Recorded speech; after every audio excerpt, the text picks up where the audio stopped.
সহজিয়ার মতো ব্যান্ড যারা বাংলা গান নিয়ে চিন্তা করে। প্রকাশনা উৎসবকে রঙিন করে তুলতে বকুলতলা সাজানো হয়েছিল নানা রঙে। গাছে গাছে ঝুলানো ছিল কাগজের ফুল।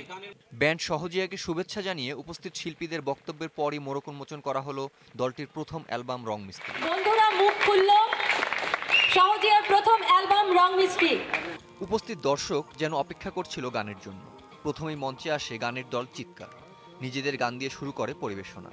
তখনও বকুলতলায় দলে দলে আসছে গান ভক্তরা।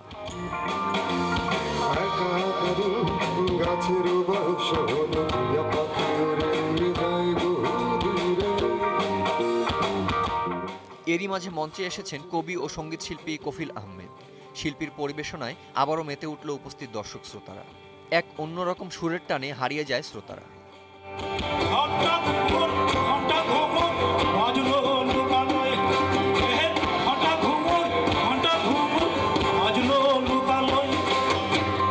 সব শেষে মঞ্চে আসে ব্যান্ড সহজিয়া।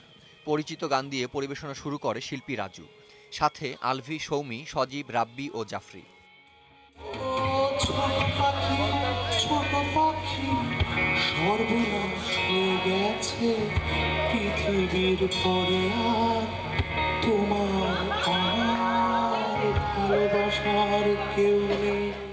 নতুন পুরাতন গান গেয়ে চলে সহজিয়া।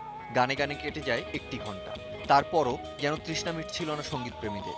আর এভাবেই গানে গানে শেষ হলো সহজিয়ার প্রথম অ্যালবামের প্রকাশনা উৎসব।